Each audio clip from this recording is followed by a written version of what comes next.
Okay, very good. All right, welcome everyone to another episode of Bayyinah and Friends. Hope everybody is having a great week. Hopefully everybody is safe and healthy. And we have a great show for you today. Can anyone hear me? I can hear you, but Carole Yes? doesn't Okay. hear you. All right, just type yes if you can hear me okay. Okay, good. All right, so that beautiful voice you just heard was from our guest this afternoon on Bayyinah and Friends. And it is 1 p.m., so you know all Haitians are on time every time. That's So right. we are There we are. So we are going to be Haitian and start on time. So let me get out of your way and let me present to you our host of Bayyinah and Friends, Professor Bayyinah Bello.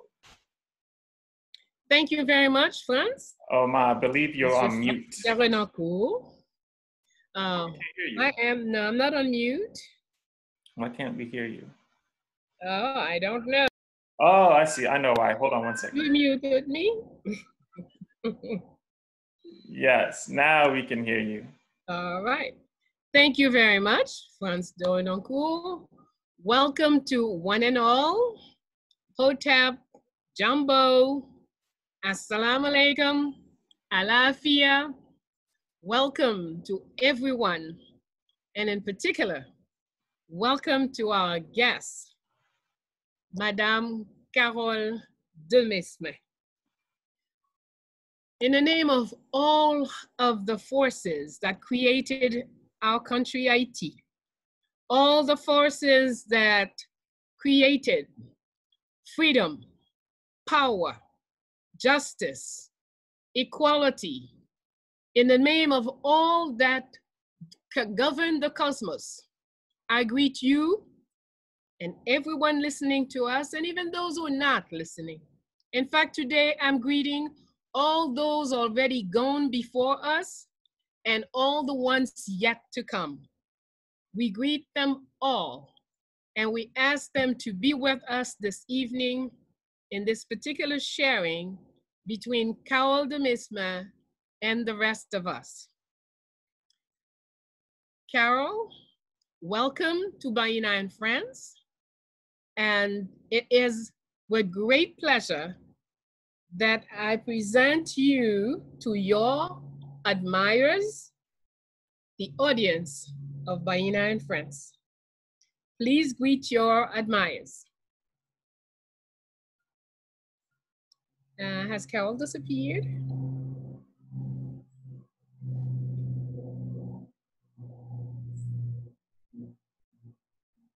I just saw her.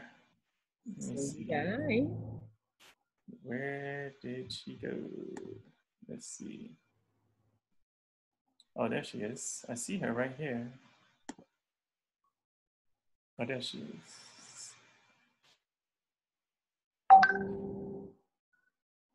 Okay, Carole, can you hear us?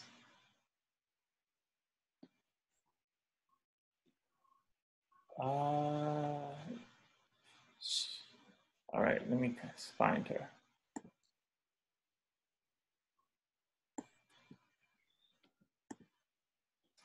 Okay, Carole, can you hear me? She's there. I see her. Let's see.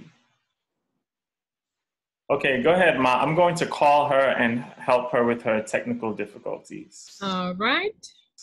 Thank you. Greetings to one and all one more time. And as you know, we have a poem that we are working. This poem is nearly 5,000 years old, written by Amunhotep, Ethiopian philosophy. As the world want to sell us kakapulpu be, they want to sell us slavery for freedom. They want to sell us slavery for democracy. So we have to develop our ability to comprehend, understand, reflect on freedom so we know what it is, so no one can give us something else for it. So this time I will read it in our own tongue, in Haitian. Liberté, premier erreur fait, c'est quoi liberté te yon côté. En guise nous comprendre li se yon lit kapra poursuivre pour tout temps vague temps. Domination krasé zo, pas jam pran repos du tout. Deuxième erreur fait, c'est quoi liberté te yon objectif. En guise nous comprendre li se yon ressort qui permet nous prendre élan pour nous arriver matérialiser objectif nous yo. Pour moun qui pa gen objectif, liberté pa gen aucune valeur. Li pa itil yon rien. Troisième erreur fait, c'était quoi liberté te ka fait vin libe. Liberté pas fait ça du tout. Ça c'est wol libertinage, les segrené. Pour yon moun libre, faut rete enchaîné à identité pâle. Faut gen yon objectif la pra poursuivre dans une direction précise. Yon moun libre, l'el gen objectif la pra poursuivre tout temps, sans arrêter.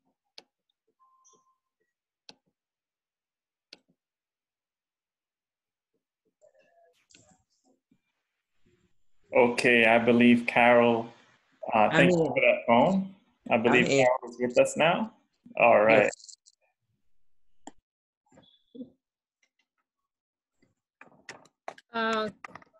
Carole, bon, nous comptons ou nous comptons entendre ou?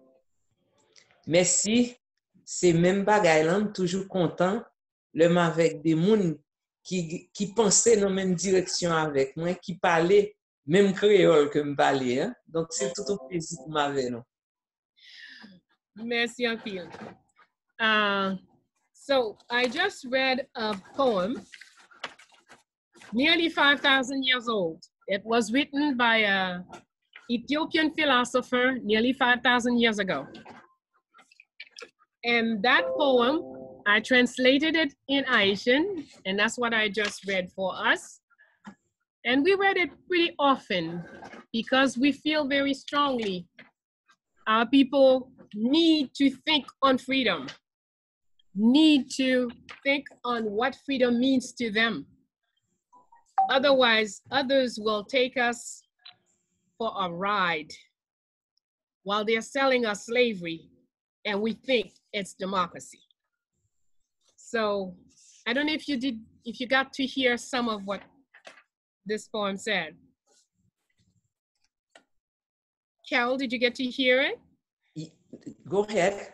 No, I didn't. I didn't have. Okay. All right. So the second time around, I'll do it in English then.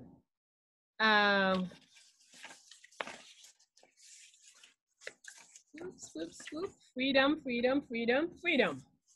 Okay. Our first mistake was that we thought of freedom as a place rather than understanding that it is a continuation of a struggle. Tyranny never sleeps. Tyranny never sleeps. Our second mistake was that we thought of freedom as a goal rather than a launching pad from which to reach our goals. Without purpose, freedom hardly matters. Our third mistake was that we thought freedom made us free. That, however, is license, not freedom at all. Freedom is being shackled to your identity, purpose, and direction. And it is being in constant pursuit.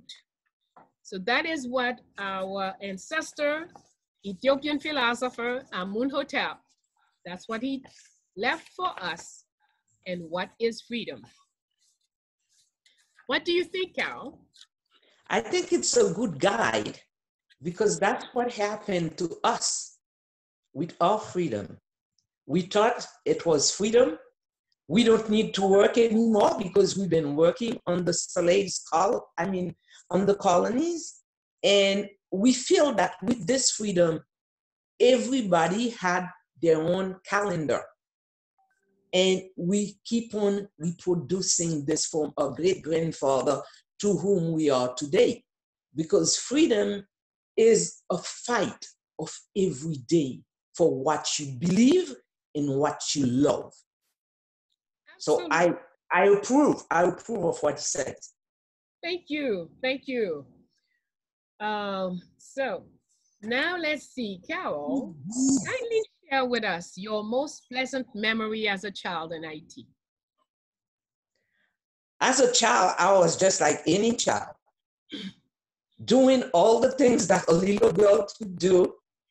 And every time something was happening, my mother would say, take Carole first, because she made it happen.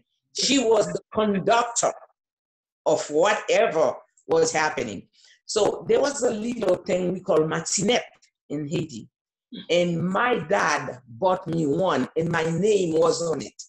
So when I know I did something very, very bad, I will go and get it. So they know I'm responsible. Because I go and get it. I said I did it. So I go with the matinette and give it to my dad. I said, I did it. I was the one that did it. So that was the kind of child that I was. And very, I was brought up with a lot of brothers. So my brothers used to play, and my mom used to make little shorts for me, like little pens, because I wanted to do everything that the boys were doing. So I was very active, too active. Okay. What kind of teenager were you? Someone that people believes on, because I remember as a teenage, not even teenage, 9 years old, a group of people in Leogan trusted me with my art to do what we call reposoir in June. So every month, in June, they do that big Catholic thing, the Christianity thing. So they did trust me to make one, and I was 9 years old. A lot of people used to trust my judgment as a kid. And I was like up on doing things, and everybody that wants something to happen, they will come to me and say, Carole, come on, we know as soon as you are with us, things gonna happen. So there was that trust. I don't know why, because I was like a wave, I keep going with the wave with everybody. And I think I'm still like that until today. As a teenage, my teenage was in Boston. I left Haiti around 16. I was going to be 16. I left Haiti and I went to Boston. So in Boston, I was a teenage that has, I could say, the opportunity of growing up with a lot of people that was older than me, but where their mind, their soul was connected with Haiti. And I got again to this wave with them, and I keep on singing Haiti. I keep on thinking of Haiti, and I keep doing the things that I learned from them, loving Haiti as my country. Wonderful. Can you think of the first song you sang? The first one I sang with a group in Boston, Haiti Culturel, was Lela libere Haiti va bello. Attendez. Attendez cause. Lela libere Haiti va bello. Oh, attendez, allons petit pays marché. Oh, attendez. Donc that was the first song. And I remember that day, Haiti Culturel has like a little concert, and they asked me, because I went to, just to help them making a scenery for a theater that they were supposed to play on. And before the performance, Jean-Claude Martineau asked me, but what do you do? I say, I paint. I'm an artist. I paint since I was, little. I'm painting. And he said, okay, but do you know how to sing? I said, well, I used to sing when I was in my hometown, for fun.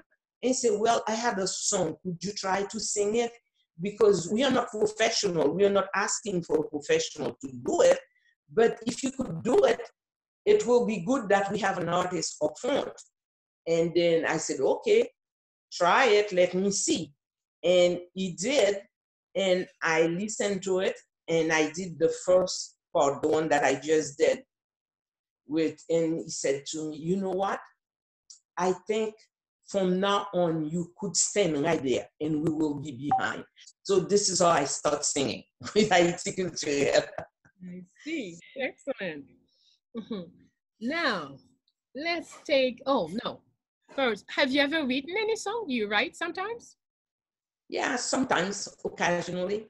So the first that I remember that I did was from Haiti. It was the time that a lot of women decided to have a march in Port-au-Prince. And when they got home, most of them got beat up by their husband that wasn't too happy of those women marching. So I called one of my friends and she said, I can talk to you, I can talk to you. I said, what's the matter? She said, he just beat me up. I said, beat you up? Are you serious? He said, yes. He beat me up because I went to the march. He said, that's not my place to be in the street marching. And the idea came to my mind that we fought for Haiti years ago. The woman was very, very active in that freedom of Haiti. Why can today we cannot be a part of the decision of our country? And this is I made this song from d'Haïti campé, tant pour tout femme voyant, pour nous réclamer droit, liberté. That was the song that came out from that time. I see. Very good. Very good. Now, let's take a peek at the militant. Oh no, before we do the militant, how about, is there a mother there? Yes, there is a mother. I think I did complete the whole cycle. being the teenager, being the entertainer, the singer, being the mother, and being a wife. So I did all that with what I believe, with a lot of discipline, by putting each thing in their spot. So as a mother, I have 2 boys. So now I could say 2 men, because my sons are no longer kids, which gives me more time for Haiti, which gives me more time to be more involved in the Haitian fight today, because now I have 2 men and I'm very proud of them, and they decide, things that I expected, the way that they came out as citizens. They were born in Boston, but I declared them in the Haitian consulate when they were born, which made them, they do have the possibility of choosing if they want to be in mom's side or other side. That's the right that I give to my kids, because I bring them to this world, but I don't possess them. So they do have the right to decide what they want. So I am a grandmother of 2 boys, 2 little boys, from my first son. I don't know if I had another kid from my second, because he's very private. He doesn't share with mom like the oldest does, Mm-hmm. And I respect that too. Of course. Okay. Now, shall we take a peek at the militant? That one is a long story. I will try to make a resume of it. As a militant, I started really with the group IT Culturel that, like I said, everybody around me was much like talking about Haiti. That was the time of the opposition, in outside, of Haiti. And most of them, the fight was going back for another Haiti, going back to help the country, going back to make Haiti a new star in the Caribbean. From there, I got involved really deeply when I took full responsibility of keeping my repertoire as a repertoire that was very something very for the fight of Haiti. And you will see even a love song needs to have a reason. It's not even if we love each other, but my fight, you need to be in my fight to love me.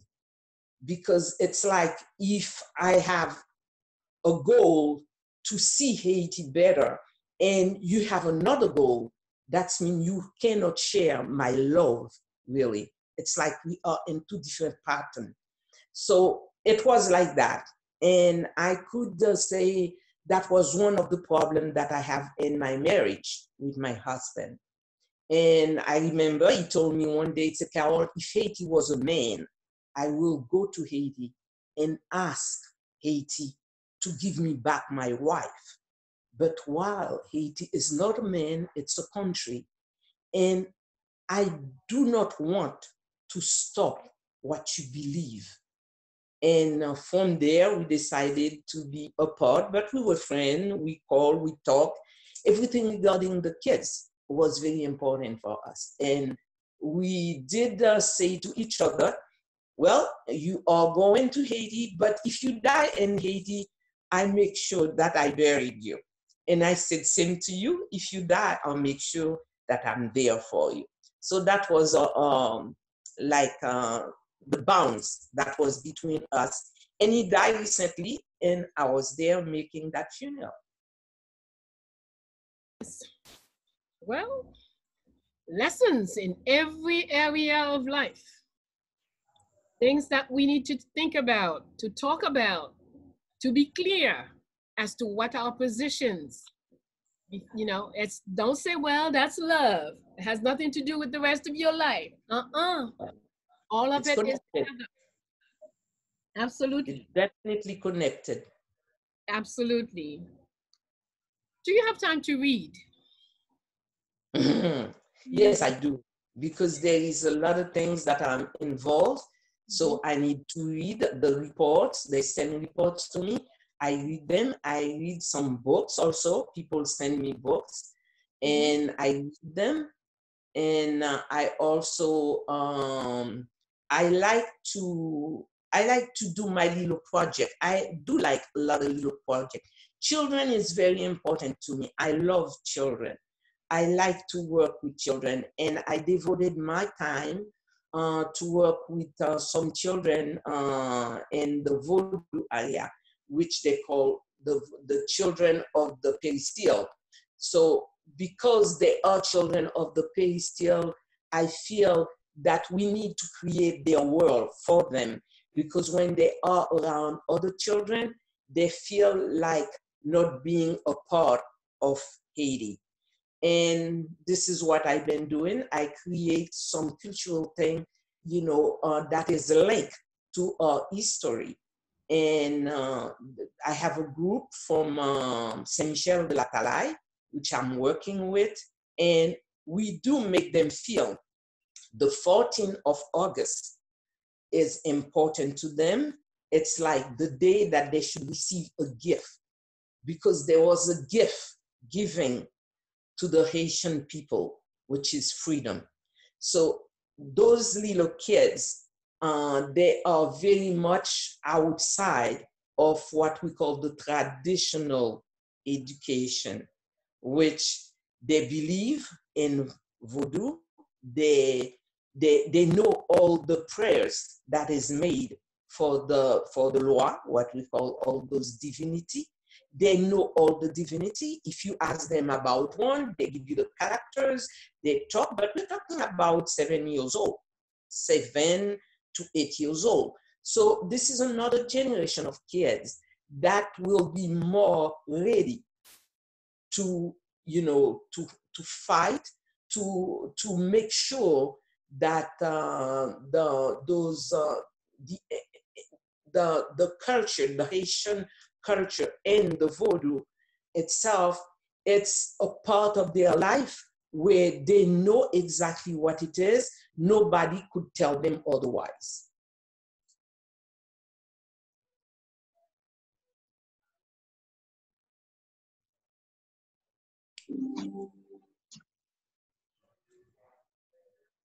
Bayyinah, I can't hear you. Okay. Yeah, I had it off. Sorry. Yes.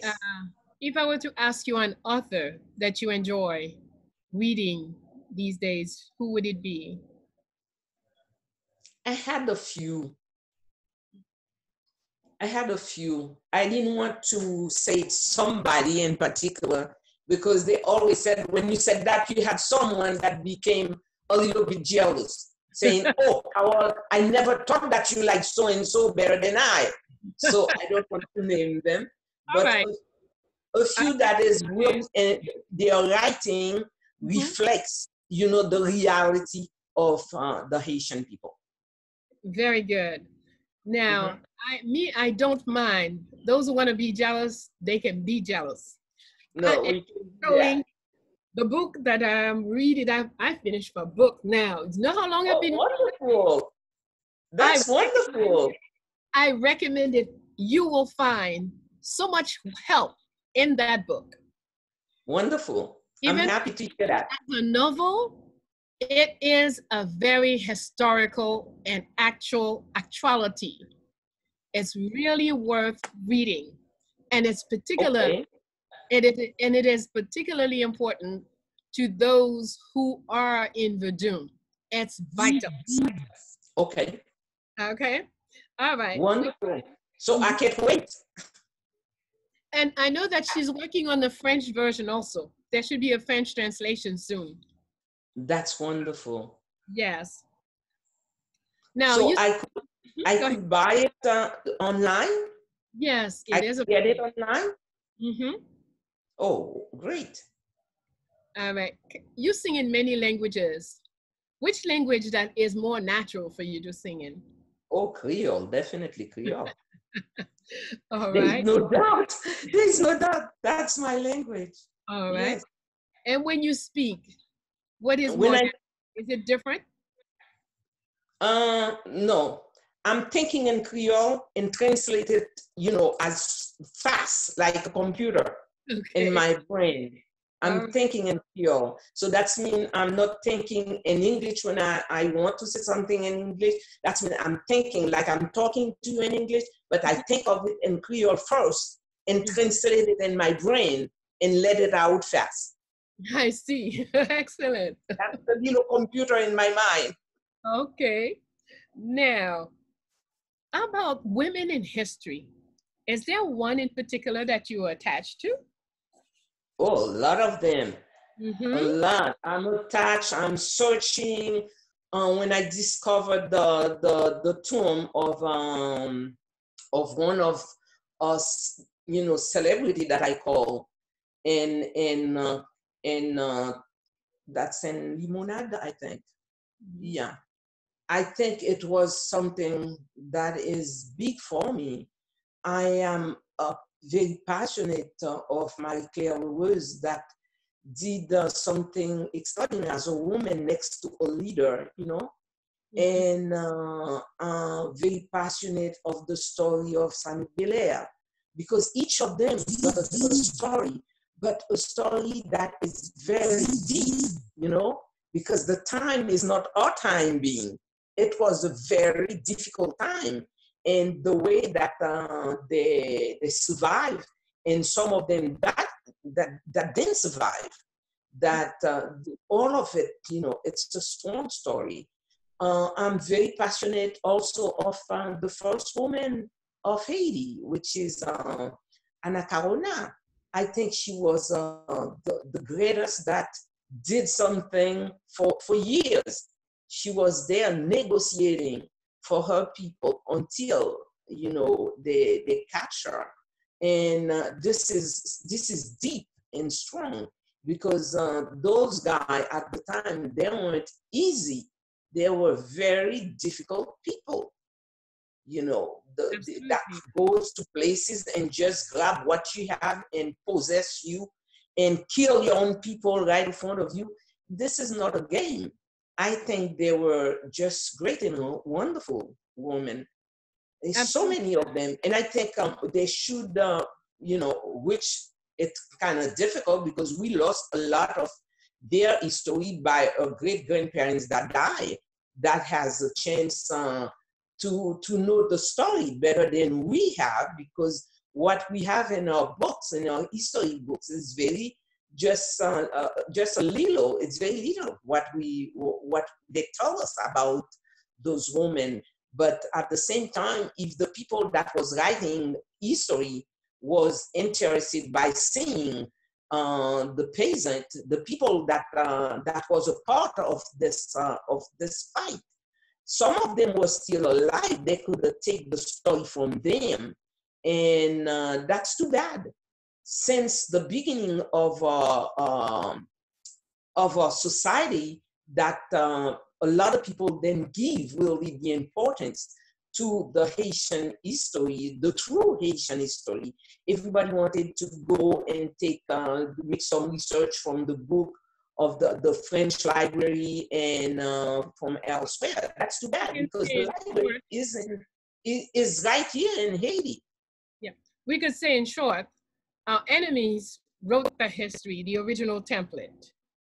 Exactly. It's actually the church, the French, those are the people who wrote the first, and they made schools for us to condition us to repeat what they say, you know? Exactly, So exactly. And we need to do something about it by starting making our own books for our children. Absolutely. Do you know this book? Yeah. She and wrote I think a lot of people. Mm-hmm. This is my book. Okay. I published this last year with 10 great women of the Haitian Revolution. Wonderful. Okay. I wanted to say also, Carole mentioned Anna Carona, she mentioned Empress Félicité, Marie-Claire Rose Félicité Bonheur. Both of these women are from Léogane, just like Carole. Mm-hmm. So we continue. Shall we now talk about Vodou, even though we've sort of started, but can we now directly enter? Oh, before, I'm sorry. Oh, my boss is going to be angry at me. I forgot something important. You can contact Bayyinah Bello via Fondation Félicité on Facebook, on Instagram, Fondation Félicité, on YouTube, official Bayyinah Bello YouTube channel, on the telephone, WhatsApp, 509-2940-0869. And our website is www.fondationfelicite.com. And if you want to donate, then use pourfondationfelicite@gmail.com. pourfondationfelicite@gmail.com. All right, I've done my duty. My boss, Jerry, will not be angry at me. So now we can talk about Vodou. You know, many of the audience often ask many questions. These are people who are very curious and eager to know. They realize it's an important part of our lives and that they have been kept away from it in many cases. So today they'll have great opportunity with you to learn more. Okay, I'll be pleased to help. All right. So what would you say to someone who asks you, what is voodoo? Voodoo is a way of life, a way of living. This is another concept. The way that we believe the environment is important to us, and we are a part of this environment, and the way that we should live with it. And voodoo is a part of it. Voodoo is the energy of the water, the respect of nature, the love of everything around us, because in the environment, you will see that voodoo use, all the medicine that comes from the leaves, all the medicine that comes from what we call the grand bois. The grand bois is the idea of where the trees are high, where the trees get the oxygen very high. And that's where our medicines are. That's where we could also, in nature, the environment gives you both sides, because nature itself has a balance of the same way you find the medicine, the same way you find the poison also that could kill you. There is leaves, there is fruits that you could take that could kill you. There is a balance. But what's important, which voodoo does respect, the one that tested them all, the one that leave us a lot of fruit that we are not scared of eating because they tested them for us. So they were what you call the piggy that offered their life for all of us on the future. This is why we could eat the pineapple without being scared of eating pineapple, except that some people could have an allergy. So that means it's the metabolism of that person that has an allergy with something. So this is why we know how to make coffee. Do you believe all the steps for a coffee to be made? Who thought of it first? Who was that first person that thought of it? So in voodoo, we respect all that. And this is why we are a part of the environment. And the environment, is the part that kind of embrace us in this earth. So there is all this energy around us, the energy of the water, energy of the sun, energy of the earth itself. There is all these things around us, but do we respect them? In voodoo, we do. This is why we like the trees, big trees. We believe, since the Tainos, we believe that's where the ancestors lays and rest. That's where we come and talk to the ancestors. They're not superstition. This is our way of seeing things. This is our way of respecting all the divinity that exists in this what we call the Potomitan, which is the pantheon of voodoo. Those are the things that was taught by our ancestors, and we pass it on. Years ago, voodoo was like a learning something old. That means you learn it from your grandmother, your mother from the grandmother, or you from your mother. It was passed that way. But at the same time, today, we are in another space in this world where we need to bring the discipline in all those tribes that came from Africa and mix their faith of voodoo with the Tainos' faith or all the endogen that was there before the Tainos. That means when you take the voodoo, the Haitian voodoo, this is something so mixed that makes it so original, that makes it so unique, that makes it so powerful. It's the way that our ancestors decided to keep this faith, to keep this belief and make it something big by putting all the nation together. Wonderful. So the way you're talking, are you interested in voodoo as practice elsewhere than Haiti? I've been practicing in the United States, in New York, in Belgium, in France for years. Yes. Because since I was a member in 1993, 94. So since that time, I've been practicing, I've been helping, I've been, doing different type of, services, much like teaching what Vodou is all about. I used to do a lot of, I call them causerie of Carole. It's where I meet with teachers, I meet with students, and we talk about whom we are as Black and what we became from being educated, like you just said, by other people, the way that we feel very inferior to other people because we were taught to be inferior.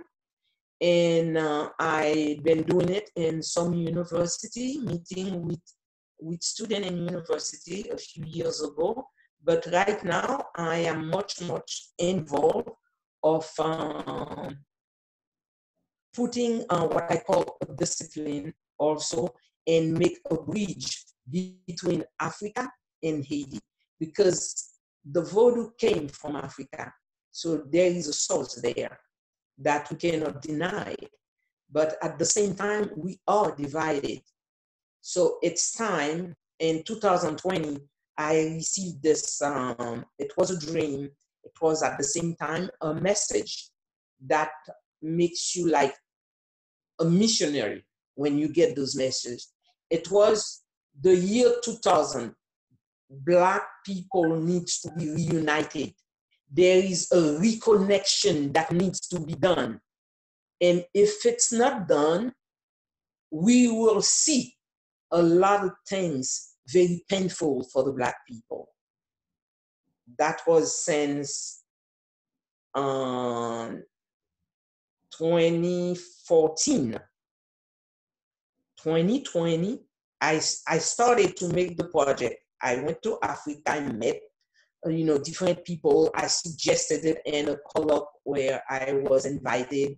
I suggest that there should be an international Vodou where a lot of people from all over the world that practice Vodou should be together and should be like, because Benin has been chosen as where Vodou should feel, very comfortable, and their government accept the Vodou as a part of their world. So we said, instead of going elsewhere to start something new, why don't we start it right there in Benin? Because it's something is cooking there already. So that was the idea. And I was with a friend that we always talked on the phone, that was Nolly Dorange, that said, well, Carole, I think it's good to go there and see yourself, see it, and live the idea of their forêt sacrée, which we call Grand Bois ourselves, to live it. Don't read it in a book, but live it, go and see it, be a part of it. And I did that. And being a part of it, I did work. I spent some times with an organization that's called, it's a foundation called Mietonu, which I have shared a lot of the vision that I had and my dream. And we started to work on the project. It was just a project. And this project became a reality in 2020, where we make the bridge by sending, because I wasn't with them, that I had other concern that I was supposed to be in Haiti. And I sent around 23 people. There were 19 that came from Haiti and New York, and a few left from other places, from Boston, and they got together, you know, in Benin. And the experience was very positive. The president of Benin was very scared after meeting with their cultural department that mentioned that they were very scared that people will come and say that they're not satisfied, because at the same time, it was not like a touristic thing for people to visit Benin, but it was a ritual and cultural thing. So people was going to meet the tribe that probably their great-grandfather came from. And all those tribes was there meeting them, praying, doing things with them. And that was the experience of this first 2020. And after 2020, this is where we are. And we know the rest. We don't even have to go in there. This is what Black people been seeing with all the racist things happening. So we believe that it's very, very important for Black people to get together, to reconnect themselves, because we are one family. Do you believe that at the time of slavery, a mother that has 7 children, okay? So they took all of them.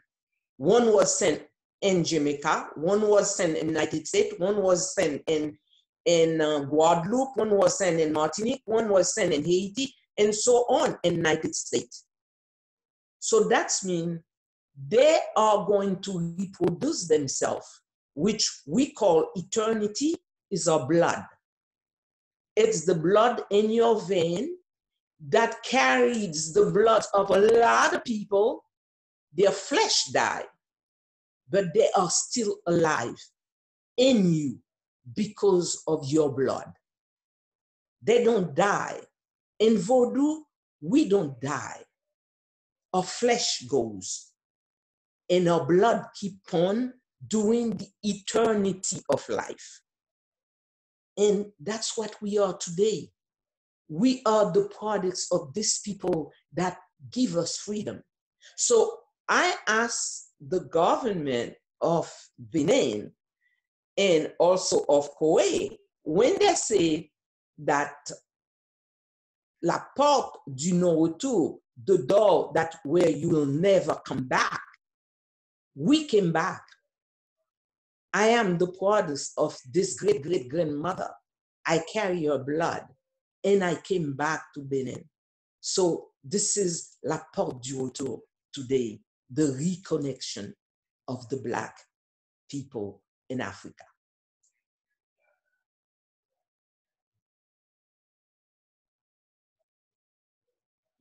Oh, you're muted, Ma. Yes. There are so many generators working all around me. That's why I turn it off each time so you guys get a better sound. Okay, when I'm not talking. So that was great. Thank you very much, Carole. You're welcome. You've made it clear what Vodou is and how we connect around the world. Even though I would only add to what Carole says, you know, there is Vodou in Jamaica, there is whatever name, you know, it has in Brazil, in all different places, and it's the same family. Very often people are asking, you know, well, what if? It's just one family. So you can get whatever you want, wherever you are, and then you can grow and develop into what you are to be. And that's why it's so important to know yourself. The knowing yourself is vital. I'm sensing that under the militant, is there a politician there too? I think life is a politic. Being Black, fighting for people to give you respect. It's a politic. And I think in everything there is a little politician inside of each of us, because the fight, like your poem said, this is freedom is not just the day that you have a piece of land, but you need to keep on fighting to keep the land going, to go higher from generation and generation. Absolutely. And that's what it is. I think I believe in Haiti. I believe in other part of the world. I believe that, like I said, that we should be reconnecting. But to do the reconnection in Vodou, we need to find all the dignitaires of Vodou everywhere, from Brazil, from Guadeloupe, from Martinique, from Cuba, from Haiti, from all the part of Africa where Vodou is having a drum reminding us of whom we are. So there is this idea of an empire where, you know, there will be like, it's like a government with an emperor that will be like an empire with all the divinity, I mean, all the leaders, the Vodou leaders from everywhere to be reconnected, all of them together, and also Haiti. Haiti is in a process also to have what we call a big rassemblement. That's been a rumblé, or like we said in Creole, with the Vodou. So like that, all the leaders from the La Cour, from the organization, from all the society, the society, secret society, and all of them, we are working very hard to be together and decide exactly how we're going with the Vodou world in Haiti, and all the things that is like a gap that we need to put together to make it better for the other generation.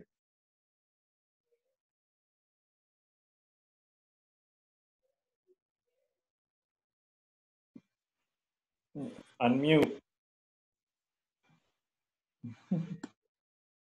Very sorry. All right, since we're talking about remembering, Ibolele comes right away to my mind. And to me, it's like the key song to go back and catch the memories that we have, that have been snatched out of our minds, out of our body through suffering and whatnot. So would you sing for us? Could I ask you to please sing us Ibolele? Ibolele, Ibolele, oh, Ibolele, la tibonigon pajwe. Thank you. All right. Very important for us to be ourselves. That's the key. Once you are yourself, you will find out that you are the teacher and the student is inside of you. And that will help you make better choices in your life, take better decisions. So we're reaching the point almost to when we're going to open up, because I know so many people are so eager. I mean, seeing on the chat, they really want to talk to Carole. So in a few minutes, we are going to open up for you to talk. But we've looked at the woman, we've looked at the militant, we've looked at the artist. In fact, I just learned today about the painter. I did not know. I knew all about the singer. At least I need to have a little something hiding. Good, good. I started very young. Tiga was the first person that came to my parents. I was 8 years old. And my father said that my father didn't want me to paint because I was a little bit too passionate. I was be in my room, hiding and making a lot of, you know, painting with aquarelle And he was worried about me not loving my books because I was not reading. My father was the kind that reads a lot. And I was not reading for my father enough. And that was his worry that probably school will be a complete fiasco because I am much involved of creating in my own world. So he didn't like it. And Tiga has Tiga's aunt, that's his mother's sister, that married someone from Leogane. So Tiga, as a child, used to come to Leogane, and you know, in like those kind of houses, like the gingerbread years ago, who had that is separated in half and half. There is a family in one half, another family in the other half. My grandmother was living in half of the house where Tiga's aunt was living in the other half. So inside the what we call la cour, the backyard, everybody's always together because the backyard was shared by everybody. So my parents know Tiga as a young teenager. My father knows Tiga. I think Tiga was 19 at the time when Tiga came for vacation in Leogane. So there was some kind of friendship, family things, because the way we live in Haiti, the neighbor is auntie and family. So Tiga came from a friend of that aunt that came and told Tiga, you should see there's a little girl in Haiti. And when he mentioned who I was, he said, oh, I know the family very well. I used to come in vacation. Oh, I'm going to see Mozart about that, which is my father. And he came and they took all my things, all the design, all the things that I was doing. And he looked at them. And the next Saturday, he got arrived with the brushes, with the paint, with the canvas, with everything, and with the glaze, so I could start doing things with glaze. And he was the one that convinced my father to let me do the painting. Excuse me. Excellent, excellent. So we know Carole the painter, Carole the singer, Carole the theater person. Give me 1 second. Yeah, I need some more. Go right ahead. Okay.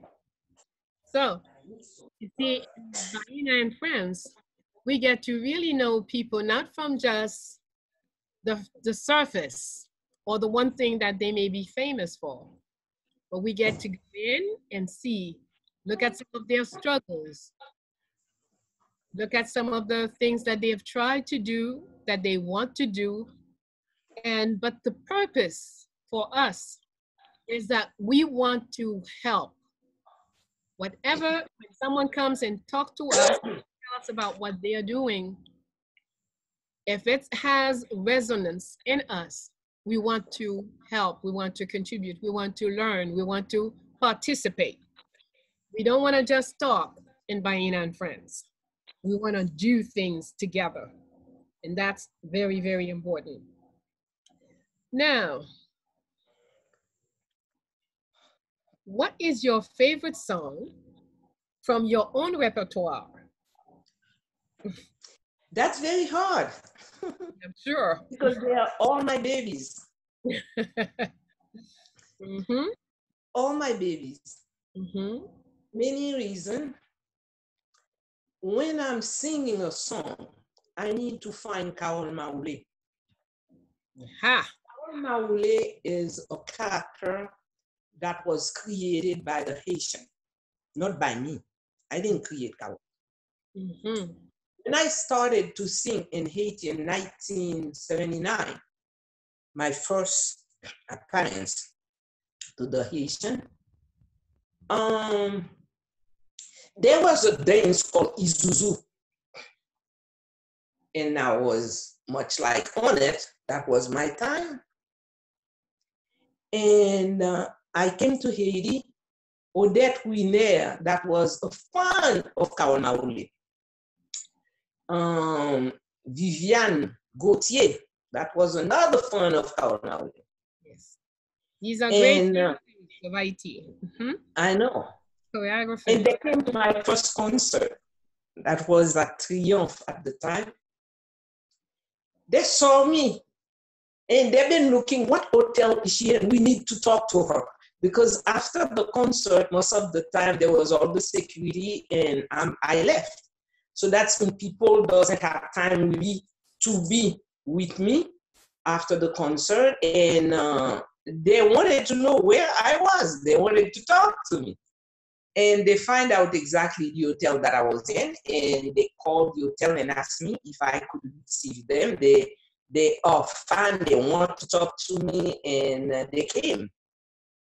And I remember Odette Wiener, que son âme repose en paix, said to me, Petite, ou pas qu'à gen belle parole sa yo avec belle voix sa yo, les filles nous faut condenser.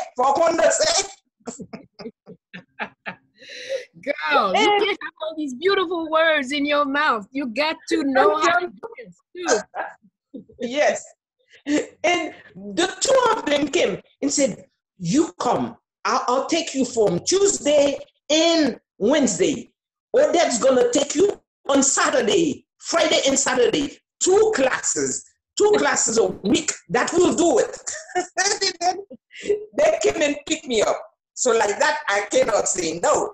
They came and picked me up. And they start talking to me. Odette used to talk so long, take time to talk to me. The same when I am with Viviane.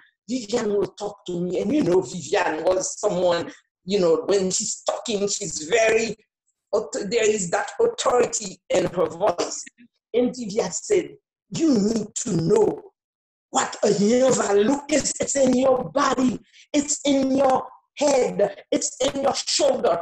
And you need, when you enter on the stage, wherever in the world you are, someone doesn't have to say that a Haitian is coming because Haiti is on the stage.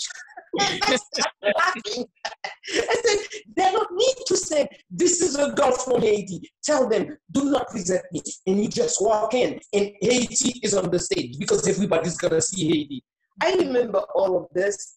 And they were the one that started to create the character and said, Carole, you need sometimes put your hair, but sometimes put a foulard. Mets ton mouchoir dans tête. I said, okay. I'm taking notes. I'm going very nicely taking notes. And Odette said, you don't have to put shoes. What do you want a shoes for? You represent Haiti. Haiti pas besoin de souliers. Haiti déjà bon habillé. She took my feet and said, look at that. Your toes is fine. Your little feet is beautiful. You don't need a shoe when you're singing. This is how the character started, really. And the dresses, some of the dresses was designed by different people. There was a lady called Carole Demesmin that used to do the dresses and bring them to me as a gift. Said, Carole, this is a dress. That's you. I want you to wear it. And so on. There is also Madame, the name is there, it doesn't come out. So there's so many people really in Haiti that they make the dress and they bring the dress to me because it's like in Maoulé, they are finding something that represents Haiti very nicely, very completely, as it should. And that's what Carole Demesmin is all about. It's not something that I created myself. Sometimes they say, but how could you keep this fame of Carole Demesmin so long? Because Haitian people doesn't live too long. They like to do a plaçage, but they don't like to keep you forever.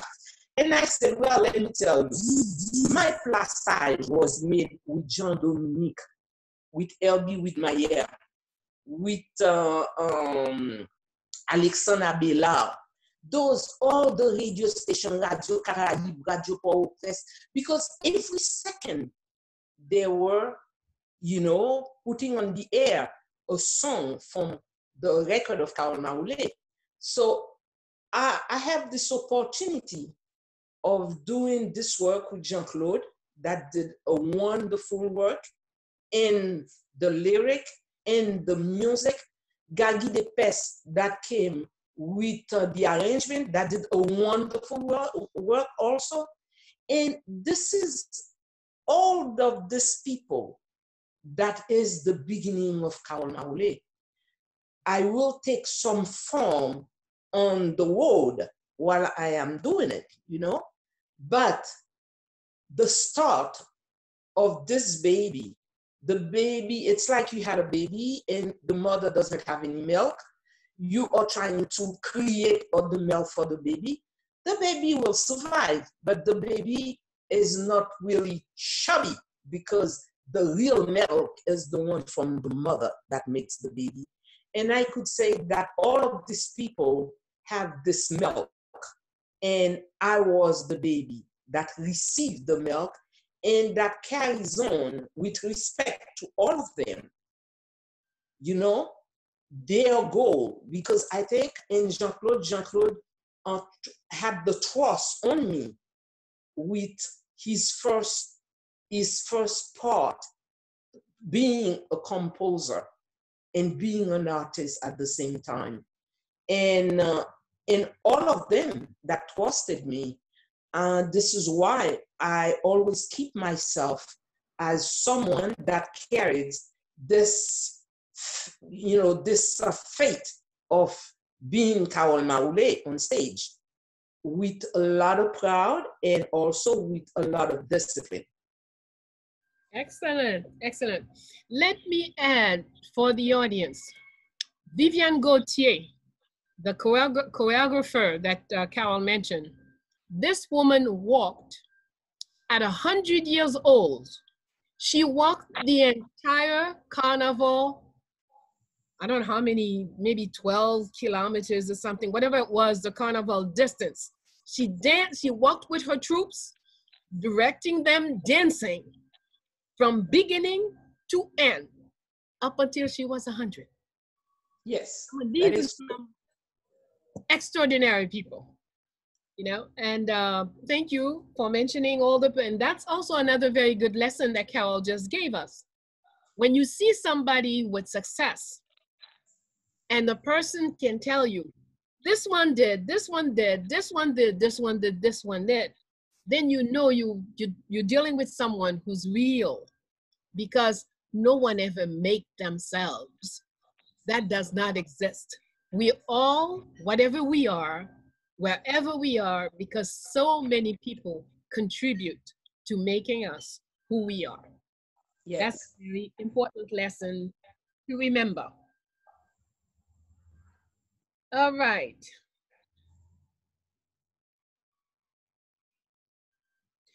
Do you know Yol de Rose? Do I know what?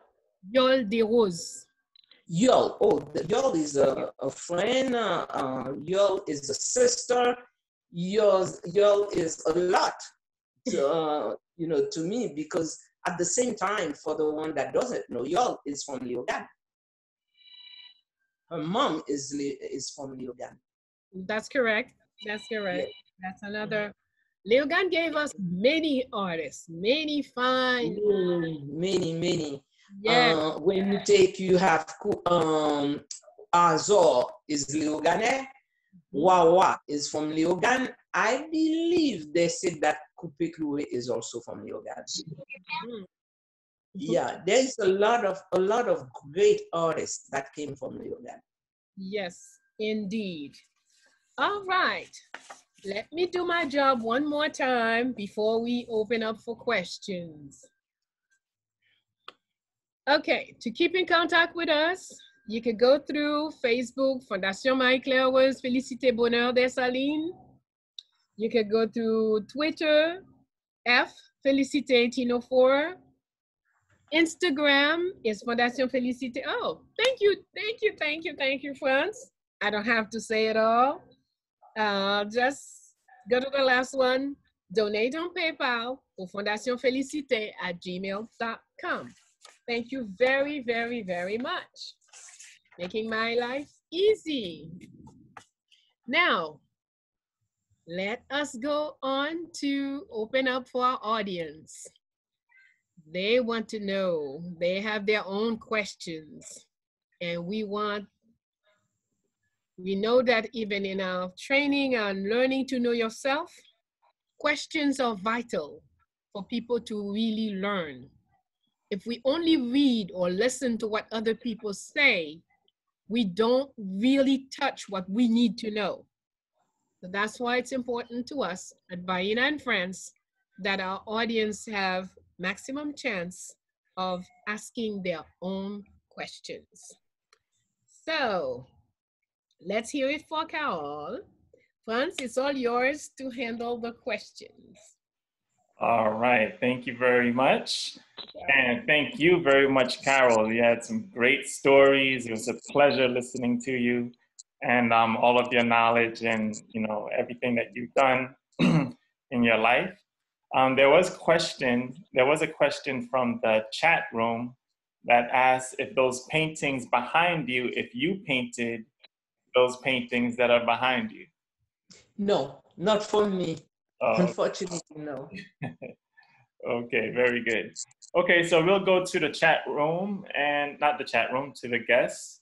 And our first question comes from Marlene. So Marlene, you can go ahead and unmute yourself and ask a question, please. And also for everyone who has a question for Carole, you could hit the raise hand icon and then you'll be able to go, I'll be able to see that you have a question and I can call your name. But for now, our first question comes from Marlene Jean. Okay, good afternoon, everyone. Thank you, Professor Franz, Bayyinah. Nice meeting you, Carole. I was listening to you when I was in Go Naive at 6 years old. I was listening to your songs, and I can still remember the voice. We didn't have videos back then, just radio and your imagination. Later, I find out what a woman you are. But my question, if you could say a little bit more about, because it sounds, based on your storytelling, you talked about how when you felt it was time to go to a different direction when you had to leave your husband. You said, so you realized you were for a different struggle. You had a different purpose. If you could say a little bit more about crossroads, when you were at a crossroad, and you talked about being a mambo as well. So can you tell me a little bit more, or where did that come from? Where did you get, how did you get that message that you knew that, okay, this is the road I have to take? Okay. I was 20 years old when I got the first message, and there were dreams that I did not understand, and I was looking for like people that has a spirituality that could help me. And I was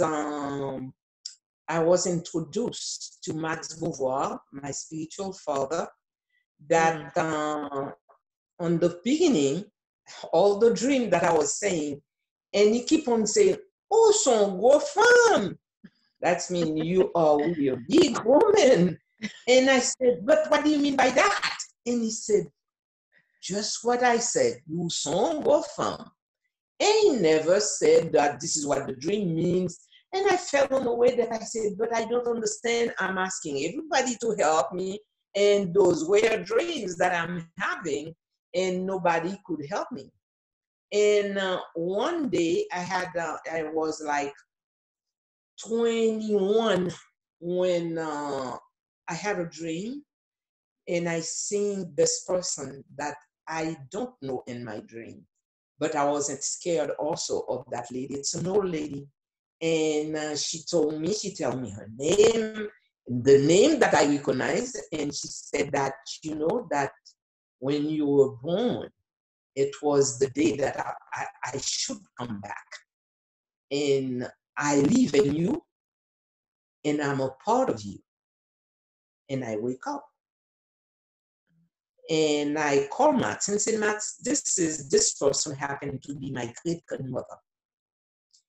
Because of the name, my father always gave me the names, all the people, the family members, who they are, what branches. And this is a branch from my father. Would you help me? Because she said she's a part of me and she's back. And like in my lifetime, that I'm her and she is me. And that's how it started. And I did the first part of my initiation. I did the initiation in Port-au-Prince, and I went back to Haiti for that. But to tell you the truth, when I decided, I was working on a cultural project in Washington with a group of Haitian and American to do a concert for the Martin Luther King Day. So I was supposed to see all the embassies and ask them how they could have an artist from their country to participate in that big concert. And when I went to Benin, the consulate of Benin received me like I was a queen. Oh, they didn't know where to put me, talking to me. And I was with my husband, with one of the members of this team that was working for this concert. And when I walked in, they were asking questions. They wanted to know what would I be offering regarding Vodou. Because the idea was the concert was going to all the Black countries and ending the concert in the United States with all the artists. And I told the guy, well, I don't know too much about Vodou because my parents doesn't practice it. I don't know anything about Vodou, but I could find people that knows that could talk about Vodou. And he said, you are Haitian? I said, yes, I am. My passport said so. And I was kind of insulted. I said, my passport said so.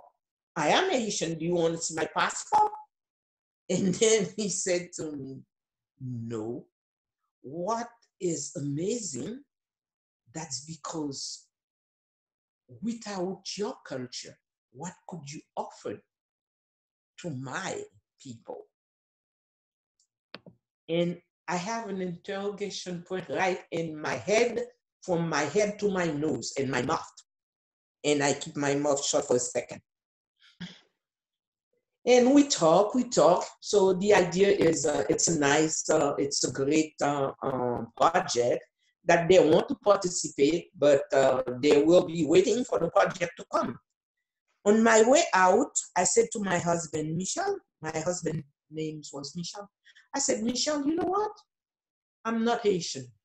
He said, Carole, don't tell me that this guy that just said what he just said went to your head. I said, no, I'm not Haitian. And I said, I'm definitely not Haitian. I feel insulted. And he said, feel insulted for what? I said, because he asked me a question that I should know. I should know what Vodou is all about. So that was the last push that sent me to Haiti. And on our way back home, I said, Michel, I'm going to Haiti. And he said, what do you mean you're going to Haiti? I said, I am going to Haiti. I want to learn my people. I want to learn my culture. I want to learn who I am. And I was like traumatized by this visit at the embassy. And I decided, but he was a husband that supported most of the things that I wanted. That's the only great thing about this guy. And he supported me to go. He supported me to my initiation. He supported me all along in everything that I was doing, except that it was hard for him to say that he's moving back to Haiti because there was a lot of things that was already set up in the United States that he didn't want to give them up. And this is exactly what happened. And from there, I didn't want him to suffer. He didn't want me to stop you know, what I wanted to do and what I do best is singing. He didn't want to stop that. And this is how we said, okay, so from now on, this is what I'm going to do. I'm going with the kids in Haiti, and I will make sure that we come every summer to spend the summer with you, which we did for at least three years. When I decided, I said, I think it's not working. And we decided to be apart, where he do his thing and I do my thing. And with some bounds that was between the two of us, which we kept till his end, because I'm not in my hand yet, because I'm still alive. But deeply, it was someone that I did love very much. Thank you so much. And I love Tisus and Liman Kazimi. I love all your songs, but those are my two favorite ones. That's great. If you can sing Tisus on your way out, that'd be nice. We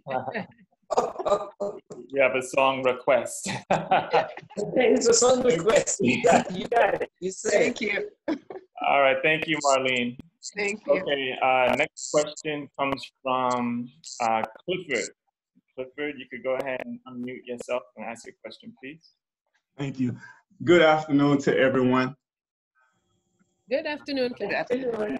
Good afternoon. My name is Lamar, and I'm from Louisiana. I am very grateful and thankful for this learning experience. My question is two parts. The first question is, can we discuss managing of spiritual energies and immense power? Can we discuss the managing of spiritual energies and the immense power of the energy? You see a bottle. You see this bottle? Yes. If I put water on it, it takes the form of the bottle. That same water, if I put it on the plate, it will take the form of the plate. If I put it on the floor, it will take the form that I throw it to the floor, flat. So it's the same as energy. The energy that we carry as spiritual takes the form and the discipline of the person that carries it. That's one way of making it very short. So that's mean some people that doesn't have the discipline to carry this energy of those divinity, because it's not just one divinity. You are in the capacity of many, and knowing how to control it at the same time, it's important, because this is why the initiation is very important.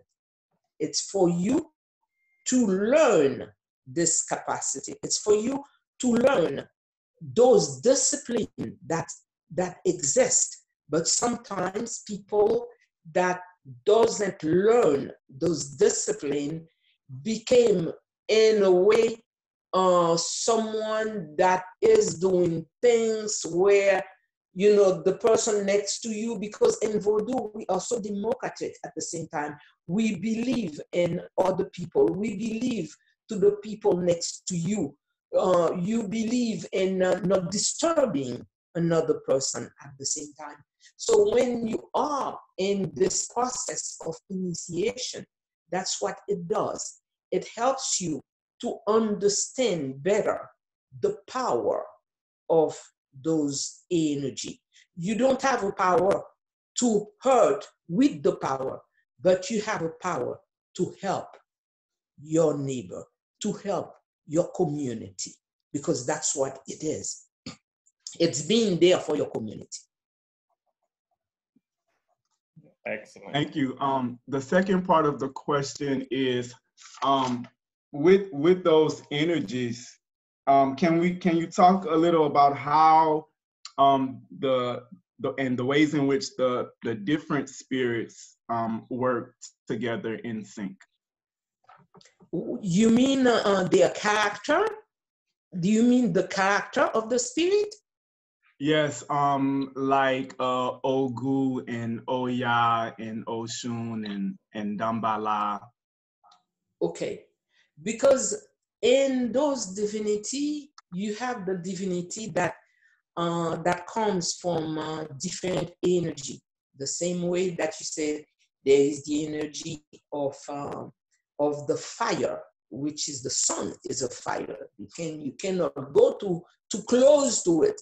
So this fire, you find all the nagos, much like ogus, on it. There is divinity that is there from the energy of the wind, energy of the water. You find each group, there is different categories of divinities in each huge energy that is a part of the environment. In the energy of the earth, which we call it Sakpata in Benin, and we call it Zaka in Haiti. And I feel myself in this connection. It's probably with languages, and it changed. The word has changed. The same way that in our prayer, when we are saying the prayer, there's a lot of words from years of repetition, because we get it orally. So by learning it from a grandmother, and grandmother sent it to her daughter, and so on, we are taking it on the long run, we deform the word. So I have the feeling a lot of it comes from the language called Fon from Benin, because there is a lot of things that we are saying that is in Fon. There is a lot of words that you find in the Fon vocabulary that we have in the Vodou vocabulary. So I believe that when you take those divinity, each of them are by group under some energy. So for an example, I'm gonna take let me see, Agwe. Let's take Agwe for an example. Agwe, you find Agwe that has another name in Benin, that is their ritual for Agwe is different. And we have our ritual with the name Agwe in Haiti. And when you take Agwe, for some people, Agwe is a man. But those divinity are not human. They don't really have sex. We want them so much to be human. So we give them this idea of this is a female or this is a male. But at the same time, this is why a divinity of Ogu, for an example, that is very powerful, that comes on a female, and you see a man right in front of you. There is no doubt. An Ogu is an Ogu. There is a male inside of a female body. That's one way of looking at it. And everybody's so proud to come to Papa Ogu, salute Papa Ogu, and say anything to Papa Ogu, talk to Papa Ogu of politics, of anything. But if you take Erzuli, for an example, that comes under a body of a male, that means it's a female inside, a male character. There is a distance, there is a limit, because Erzuli is in a male body. So to tell you that all the complexity that you find in Voodoo, but we do respect it.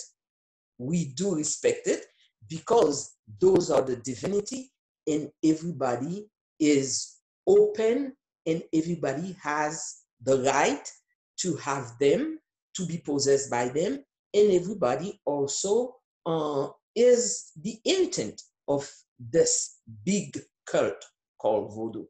So this is to show you some complexity of possession sometimes, and this is why we believe in Voodoo that woman is God for us, is a woman, because the woman is the one creating. The woman is the one that has the power of receiving a male character or a female character. So that gives it also another, it's another dimension that you are looking at the same time because of this possibility in a woman. Excellent. Merci. Excellent. All right. Thank you, Lamar, for your question. All right. So I'm going to ask that the next questions, everyone keep it to one question, because we have a lot of questions, a lot of people that want to ask questions. So next up is, there's no name here, it just says OPPO A9 2020. If that's you, you could unmute yourself and ask a question. I'm not sure. Greetings, it's Cora. I don't know how to operate my phone to change the name, so just bear with me. Okay, good afternoon, family, or good evening, wherever you are. I'm actually in St. Kitts Nevis at the present, in the Caribbean. Marbello and Carole, I give you great respect as my seniors, my aunties. I'm going to try and make it short. I wanted, first one is a little bit of clarity. You talked about Benin. I'm wondering if it's the Elife, Benin, Dahomey, or is it Benin City in Nigeria that's being referred to? Oh, the Benin and Benin. Okay. Oh, Elife? Yeah. Okay, thank you. And then the second thing I'm asking is the difference that you see from Voodoo, from Benin to all the other places that it's been to. How, yeah. I'm kind of posing or asking a question, how do we get them to be all, if I said I wanted to deal with Voodoo, then would I have a choice of where I go to? Would I go to Marbello, which I was attempting to go last year, Marbello, if you remember me at all. I was supposed to attend with you last year. I was just wondering then if there's, from what I'm understanding, there's variations now. Between do you mean between the Vodou and Benin? Is there any like a difference between the one in Haiti? Is that what you mean? Yes. Okay. To tell you the truth, the ritual in Benin is very similar to the one that we do in Haiti. But Haiti is it's like a double culture. It's mixed with the African culture plus the Taino culture. So that makes Haiti, the Vodou in Haiti, something different because we added in our pot, in our jar, another spirituality that was very strong also. It's like the one from the Tainos. So we are carrying in the Haitian Vodou all those ancestors from the Tainos plus the ancestors from Africa. And that's the part that makes it so rich in Haiti. And when we go to Benin, we come with this flavor that is a different flavor. But still, we could recognize each ritual that they are doing. If they're doing a Nago ritual, we feel it. We are in the Nago. We could see Oshbu, we could see Ochun, we could see those divinity that we know in Haiti by Ogu Badagri, Ogu Shango, Ogu Ferai, Ogu, I said Badagri already. So which are the Ogu that we know? We know them. They have mostly the same name with their Ogu, except the Ogu Ferai. Because our Ogu Ferai is the one that replaced our founder, which is Dessalines.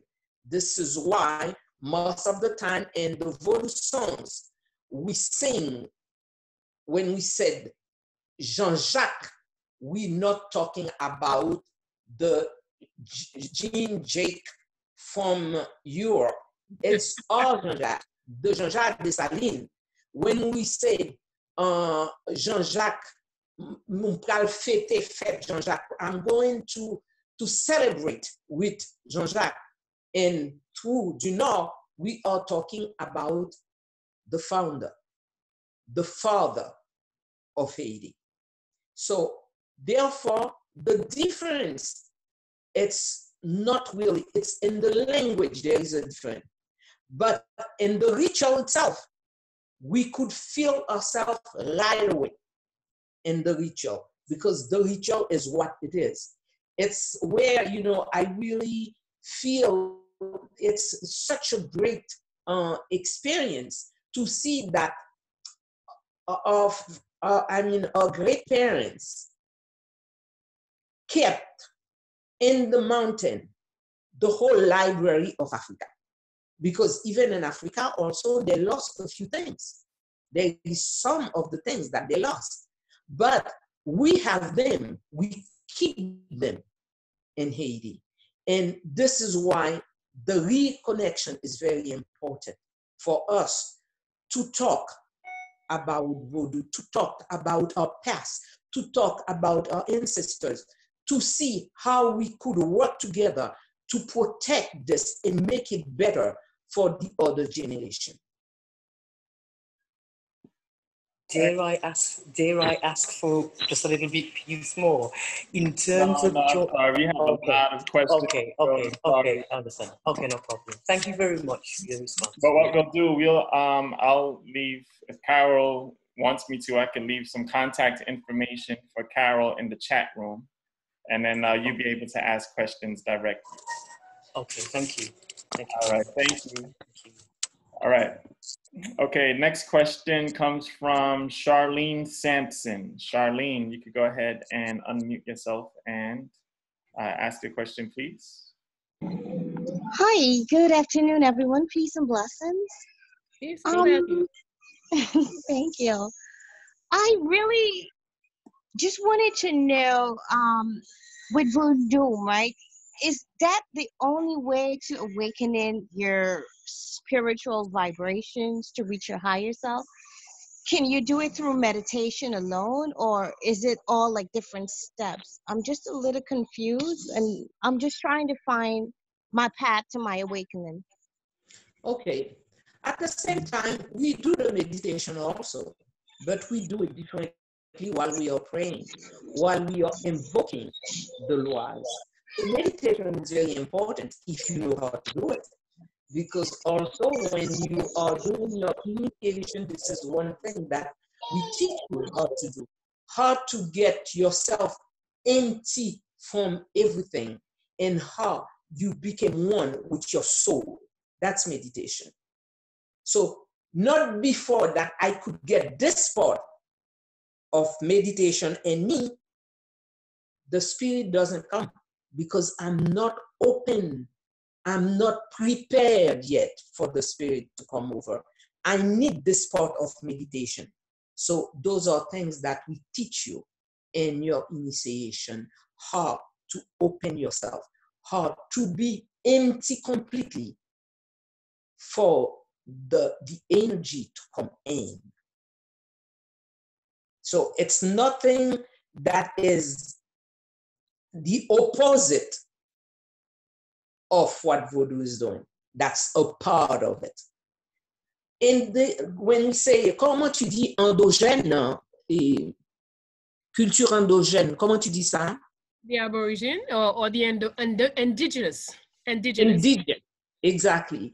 You see, this cult of indigenous, all of it, we are together because we believe in the environment. That means we have nothing that is new. It's not another way that you're taking. It's a part of it.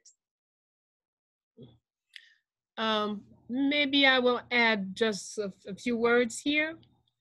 Mm-hmm. If we talk of essence, Okay, if you say France like to drink soda, the other one likes 7-Up, the other one likes Fanta, or the other one likes whatever, whatever. These are details, but we all are drinking liquids, right? Mm-hmm.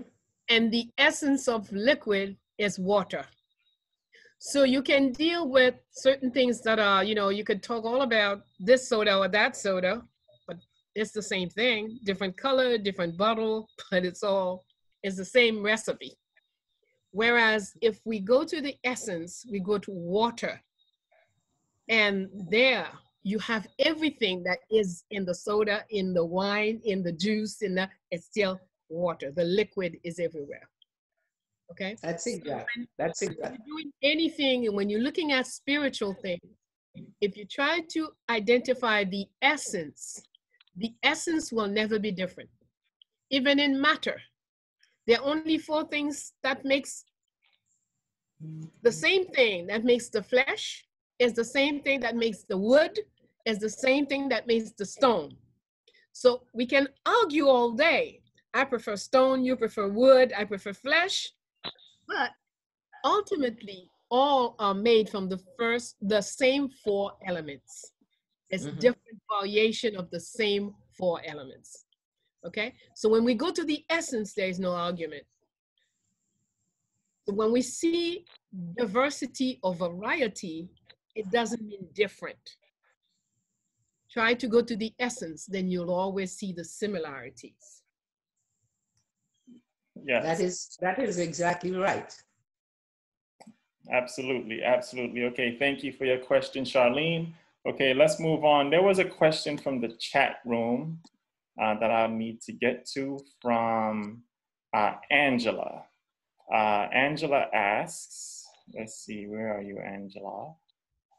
Okay, where can I find your albums? I have been looking for them and I can't find them. And also, what advice would you give to a person who wants to start her voodoo journey? I think we covered that a little bit, but where can we find your albums? For the albums, you go to Messenger. You send a message with your address and Messenger, and the company will get in touch with you, because you do not find my CDs on any record shop. Mm-hmm. So there is a company that handles it. So you go to Carole Demesmin to Messenger. You send a message saying that you are so and so, that you want the CD. The CD is a package of 5 CDs. It's $100 for the package, and they send the whole package to you for $100. So they have a cash app. They had a cash app that you put it, or Zelle, you could put it, and they give you the information, and then they send the CDs to you wherever. But right now, if you're not on the state that if you're outside the United States, it takes a long time. Because I sent one 3 months ago that's still not in Montreal yet. So therefore, if you're in the state, it comes in 3 days or 4 days, but we always ask, the company always said 7 days if you're on the state. Yes. Okay, very good. Yes, make sure everybody supports. Ma Bello just put the information in the chat where you can email and get in contact with who you need to get in contact with to purchase the whole set, because we want to support our system. Right. Which is five CDs. Okay. Carole Demesmin, each with a lettre majuscule, a big letter, or everything in small letters? In small letters. Oh, okay. So. Or you could send an email also to Carole Demesmin. That's CaroleDemesmin. So that's Carole Demesmin at gmail.com. So in that email, you could send a message, you will get the message. Okay, fantastic. Thank you very much. Okay, now, next question comes from Terrain. Terrain, you can go ahead and unmute yourself, ask a question, please. Hi, Carole. I just want to say I didn't know you before 2 days ago, but just listening to you speak and seeing you is like having a love affair. You have the same energy of Ella and Dal, which is someone I admire. But my question here today is actually two questions. So first question is, I noticed that on the voodoo altars, there are flags or scarves all around the altars. Can you tell me what those represent? What's the symbolism for those scarves around the altars? And the other question is, I was skimming through Dorian Hurston's book, and I came across the bokol and the hungan. What's the difference between those two? Okay, let's get the first question. You said in the altar you saw a lot of, what did you see, flags? Flags. Mm-hmm. Okay, because each person will make the decoration of the divinity something nice, something pleasant, something very colorful, because we are so mixed by blood that we like colors. They like colors, and each of them got a particular color. So when you make an altar, depending of what divinity is your guide, is your, like the divinity that is your protection, or your, like I said, your guide. So therefore they will go by his color or her color. If it is, for an example, Elzuli Freda, for an example, Elzuli Freda, the color will be like pink, light pink, very soft pink, soft blue. That's Elzuli Freda. But if you take Dantor will be much like the color of the flag, of the Haitian flag, red and royal blue.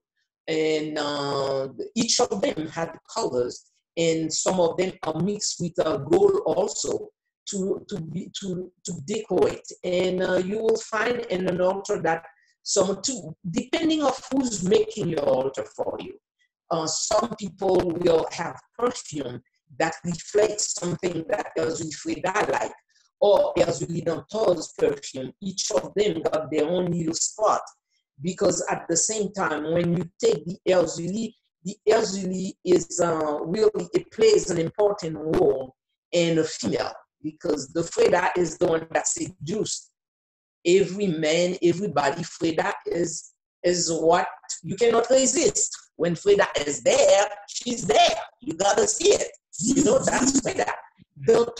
This Freda is the one that when you are a teenager, that you want to seduce a man, because you just discovered dad is dad, and there is another person that makes your heart beat. And you want to seduce that person. That's when the little girl or the teenage started to be away from dad, because the love of daddy is going to change to a love of a man that makes me feel that I am important. So that's the part of Freda in a woman's life. After that part, it's going to end. After seducing a man, you know where it's going to end. It's going to end sexually. And that's the part that you became a mother. Being a mother, you're going to be in the step of entering to Elzuli Dantor, which is the mother, the person that is overprotective. This is a divinity that is very protective, overprotective. This is a divinity that is there for every mother, because she knows the feeling of being a mother. So she's there for every mother, for every children. She's the mother of everybody. So that's when you enter to Elzuli Dantor. And after that step, you're going to enter the third one, which is Le Grand Elzuli. So this is the old part of you that became wiser. And this is the time where you're seeing your children growing up, and you have your grandchildren that you're looking, and you are there to advise them, because you know everything about the past in life. And that's the third one. But when you take this concept, which is the voodoo concept, it was reversed in the Christianity. That's the one they said the Father, the Son, and the Spirit. But it's our concept in Kemet, which is the old Egypt, where they said the three steps of a divinity in one woman. Because each of us as women, we went to those steps one after another before we became old. So that's the concept. Your second question was something else. What was it again? What's the difference between the Boko and the Ungan? Okay. In Vodou, we have what we call democracy. We are the one that came, Black people came with democracy. It's not a word from, the white world, really, not at all. Because a Ungan is someone that take responsibility of a community. A mambo plays that same role without one note, smaller or bigger. A mambo is a queen. That's the word mambo in itself is a queen that takes full responsibility of her unfor. The unfor, it's the place, it's like the temple that she's kind of directing, and there is like a government inside of it. So the mambo doesn't have a difference with the Unga. A mambo could be the wife of a Unga working with her husband. A mambo could be also someone single that works in her own for by herself with her government. Because in every temple, there is a government, there is a discipline. Everybody has a role, and everybody plays their role. Excellent. Thank you very much, Terrain, for your question, and thank you very much for that answer. That was very good. I'm looking forward to watching this again. Okay. Next question. We have 4 more questions, and then we'll that will be the last one. So it just says Galaxy S10. So Galaxy S10, you can unmute and ask your question, please. Hi, friends in Bello and Miss Carole. Thank you again for this seminar. I'm trying to simplify my question just to make it easier because it was a lot, but Francis to keep it to one. So my question that I really have is just that I am ready to take that step. So how do I search for my spiritual mother? Is there a way that I have to chant to figure out who my spiritual mother is, how they're going to appear to me? And I'm so sorry, but last question is that when it comes to Vodun and understanding the Vodun, do I have to also understand astrology? Understand what? What was the last one? Understand what? Astrology. Yeah. Astrology. Yes. Yes. It's important to know. As much as you could learn a lot about the stars, about what you are under this big universe, it's important. It's gonna make you better in your spirituality because there is a lot of element that you're putting, okay, in your spirituality. To find your spiritual mother or spiritual father, sometimes you find it by someone that you talk to, someone that you feel very comfortable, someone that could find in you your, let's say the things that is not balanced in you and find to give you that balance. You find this person, it's like an electricity, you find it. Some people, I always said it's important to choose someone that could teach you that spirituality, not just go in a team of people that doesn't understand it, that cannot give you the right answer. Because you might be initiated, but cannot do the ritual because the passage was not done perfectly. So it's very important to find your spiritual mother as someone that could teach you the spirituality. I have some people that comes to me, with being initiated, and where the spiritual father did not bring that, that schooling that permits this kid, because we call them petite feuille, which is our children under the leaves. So where your children on your temple doesn't even know the story of the temple where she's been built up there, and doesn't have a story, doesn't know the idea of the divinity, what are they, who they are, in what category they are located. All of this is important.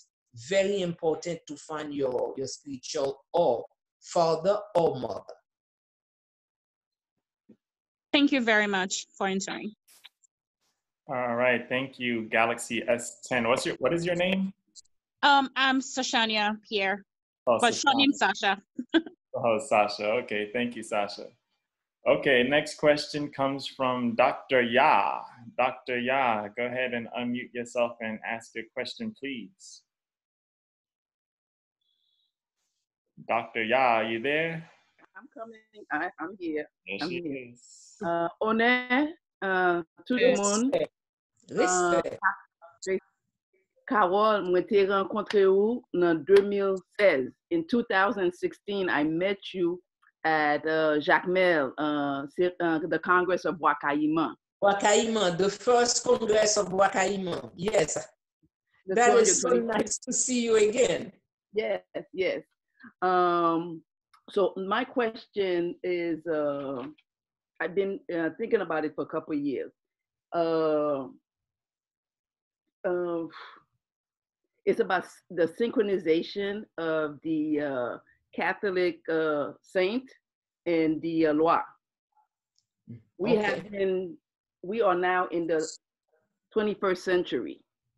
I know that our ancestors were transplanted all over, and during the horrific time, they had to hide it. And when they came, and when on August 14, 1791, when they got together for the first Congress, they didn't have anything. They just came together and they wanted to respect each of the nations, the 21 nations belief. And Haiti was birthed, and then we have voodoo. But today, why are we still celebrating with these with the same practice of the Catholic saint, the white saint? Especially now, I could say, especially in this time where we are dealing with the institutional and systemic racism. Do we need to continue this practice? No, we don't. Oh.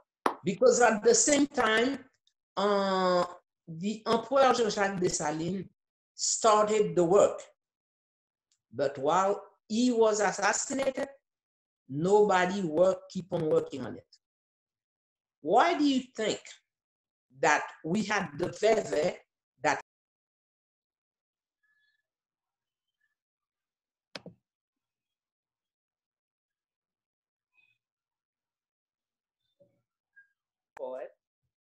the reason was because they wanted to take the picture of those saints out that has nothing to do with voodoo. Mm-hmm. It was just a cover up, and this is why when you have the Veve of Ogu, it's the Veve of Ogu. Why would you put the Veve of Ogu before you start a ceremony? Did you come with a picture of Saint Michel Archange or whatever that white, pictures? Those people, they were doing their job. Right. And their job was to kill people and take what they have.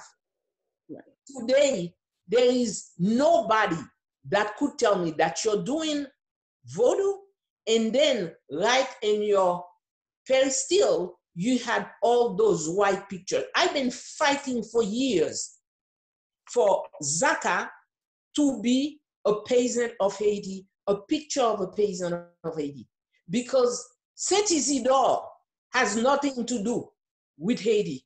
Saint Isidore was really a farmer that was living in Spain that helped the farm in Spain, but not in Haiti. Why would I have Saint Isidore as my Zaka inside my pedestal? This is why I wanted a lot of Vodouism to go to Africa to see this is where this thing came from. We are the inheritance of that. Tell me where you see those saints in their pedestal, in their temple, in their royaume. Tell me where you see those pictures. Those pictures doesn't exist there because it has never been a part of Vodou.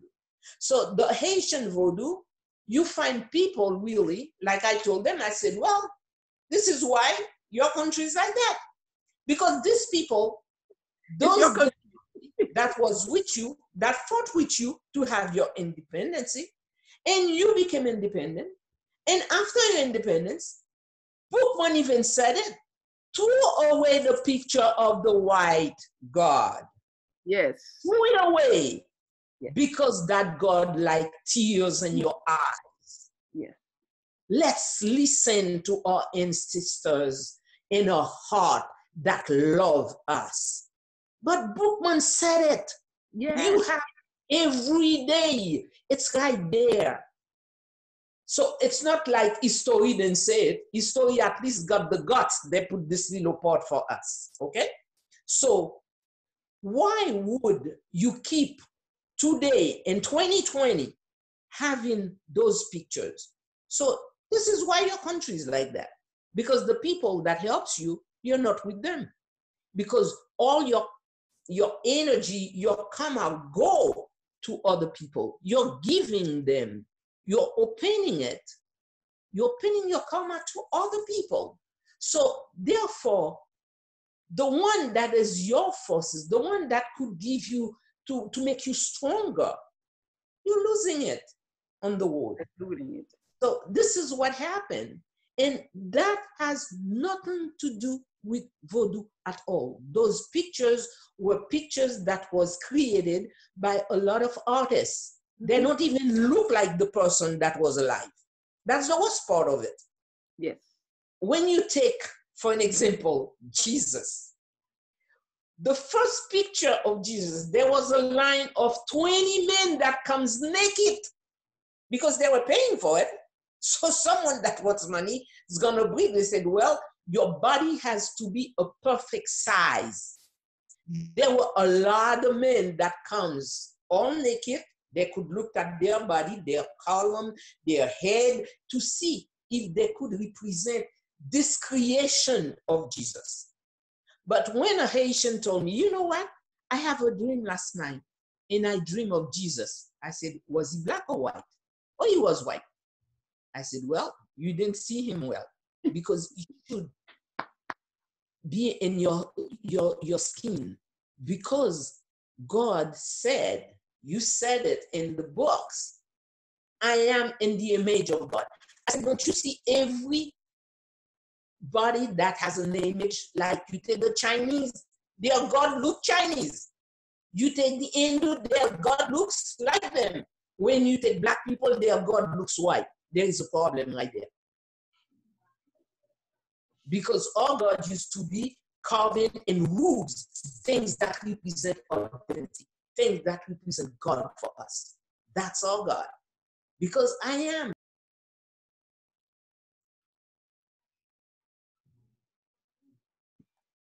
Uh-oh, you mute.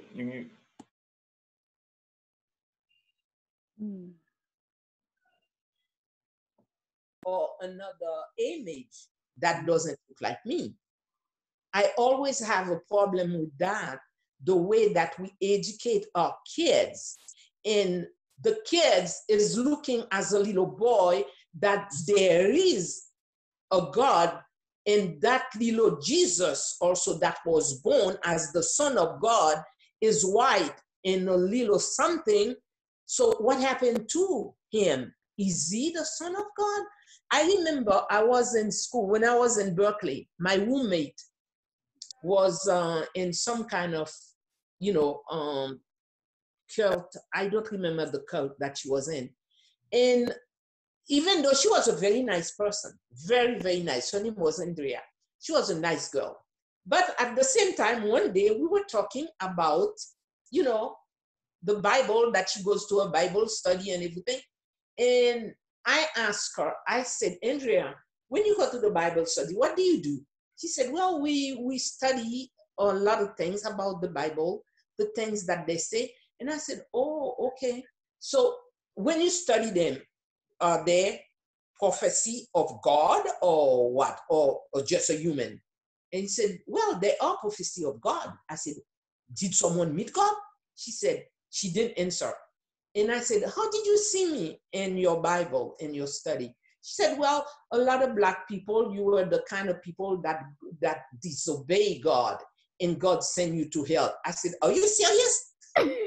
Oh, She said it with some innocence. Really, she was really believing on that.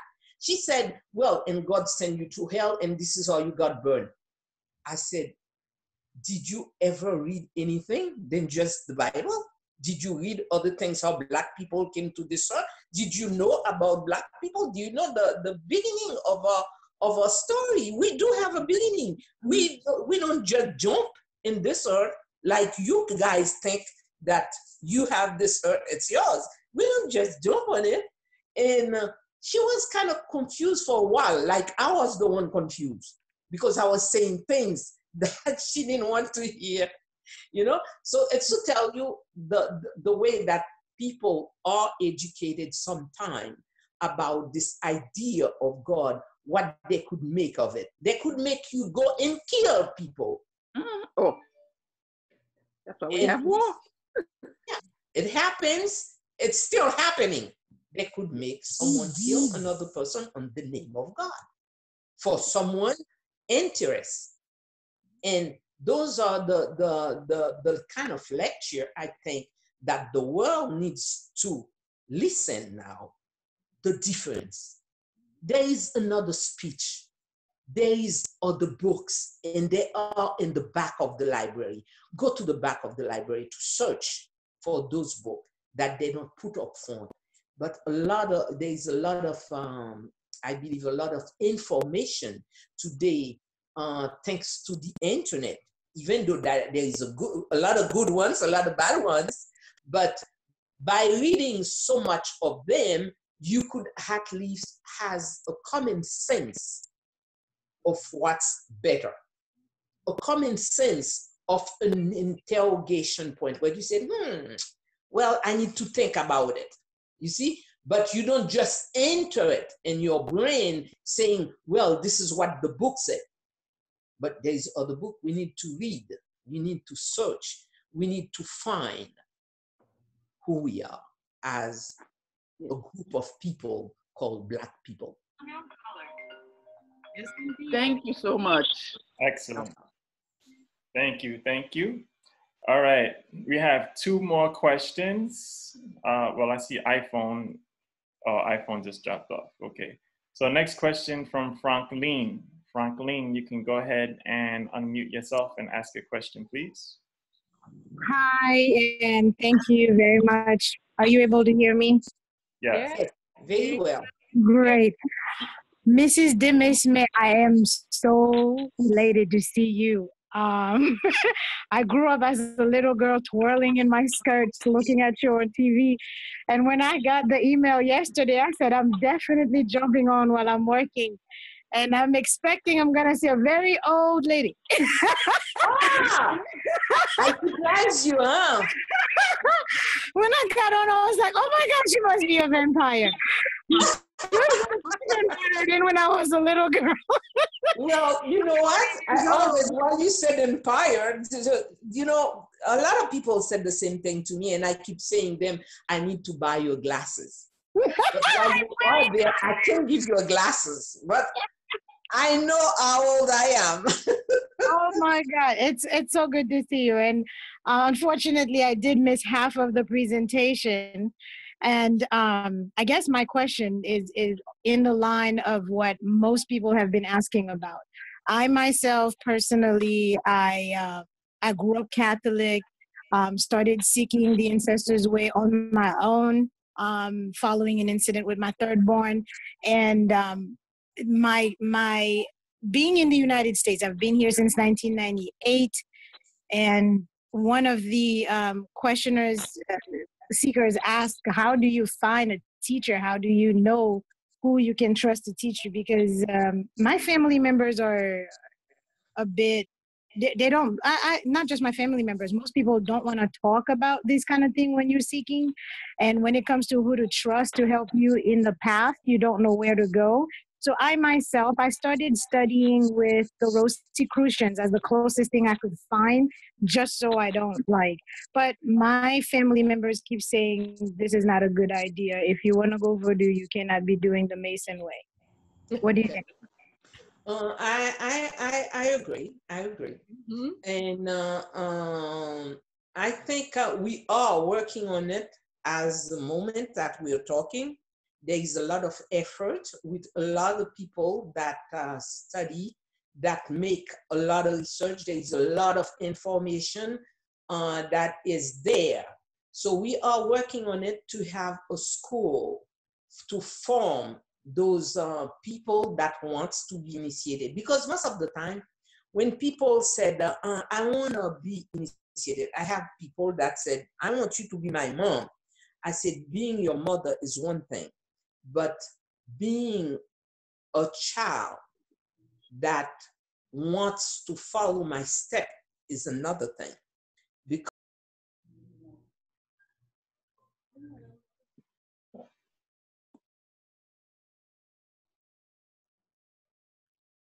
all the information, all the study, everything that I've been doing for the 15 years, it's a lot of time. And even though it's not the whole voodoo, it's a part of it. So we are working in a school for that, to not only give more information, to be able to have classes where people could go through them step by step, where people could understand the voodoo better. So we are working on that. I think with a schooling where we'll be forming a lot of people, Unga Mambos, that is already Unga Mambos, that could make it possible for this schooling to go not only in Haiti, but outside of Haiti too. And we are hoping to have, this is why I call the reconnection of this empire that we want to put together in Benin. The idea is to put all those leaders together, and with all the leaders to be able to decide for the generation, all the other generation coming. So the books that we need to provide also for other generation. So this is something that we are working on, because we think that's the best way to form all the voodooism. That when you said, what is voodoo? Anybody could answer what is voodoo the same way. So everybody will have one vision of voodoo. Everybody will be able to know most of the prepared leaders that could make those initiation. Because at the same time, like when you take the way that some initiation has been done, a lot of people think as soon as you are initiated, you need to be a Wungan. That's not the only work there is in voodoo. Exactly. There's called Mama Unyo. That's the woman that is there to take care of the child, the person that is going to reborn again in the African way. They call it Mama Uyo. That's going to be your spiritual mother. You have the mambo, that is your Mama Faye. The spiritual mother is the one that is with you every day, every night. during all the time of your initiation. You have also what we call la place. A la place is someone very confident to the mambo or the ungan. That is someone that the ungan or the mambo trust. That's the la place. You have the unsikanzo. The unsikanzo is also a part of initiation that permit this person to be an adept inside the unfor, that is on the surface of the unfor. Just like when you go, you became a chorus in the church, you became someone that helped the church to clean the church when there is dust, that goes and makes sure that the priest is well presented. Everybody got something they could do for their church. In the temple also, there is a lot of things that we do, and some people needs to know how to do them. There is another part also in Vodou. It's the person that prepares the asson to make an asson, to talk to the maman, to talk to the ungan, to find out what are the divinity of this initiated that is inside the UFO. So they could put the colors and the beads that they are putting in the asson. This is another job. This person get paid for doing this job. This is another job. There is also the old ladies. That's very important. The old ladies, people that doesn't have sex anymore, people that doesn't share their energy with other people, because sex is very big energy between two people. I don't know if you know that, but that's what it is. And people that doesn't share energy anymore, those are the one that works to give the bath to some people, but not all the Unfor does it. Not all the Unfor has this tradition. You find this tradition most like in outside of Port-au-Prince. You find it like a temple that used to do it was unfair. His society, there were people, each of them has different way of dressing, and each category of this adept, they were there for something in his temple. And the old lady was the only one that gives a bath because of their energy, because of their power. So all of this are different things that you could be known for. It's not only Munga and Mambo that you could be known for. There is a lot of other things known for to be done as a professional. So when you come, the first thing myself, I ask you when you want to be initiated, said, well, Mambo Carole, I want to be initiated. I want to talk like you. I said, it's going to take time because it took me 15 years and I'm still learning, because in Vodou, you're not an expert. And even in 15 years, you cannot be an expert. There is always something that you learn from a Ungan or a Mambo. And after your initiation, normally you go to learn. You go to different temples to meet other Ungan Mambos. And your mother or your spiritual father brings you to those temples to present you as their daughter or as their son. And this is how you're gonna learn from them too, because you became their children, because that's a big family. When your mom and dad present you to a temple, you became a part of the other temple. This is all of this big family. Vodou is really a huge thing. And every day when I looked at it, I said, my God, what a big thing. I see Vodou like the ocean, and some people think they could take the ocean and move it with a cup and take some water and put a little hole and said, I'm going to move the ocean in a few years. It's not possible. Bravo. Very good, very good. Okay, we have one last question, and that comes from the chat room. And the question is, when you are starting this journey into spirituality, how do you avoid attracting negative energy? To tell you the truth, I always said something, and I'm going to say it.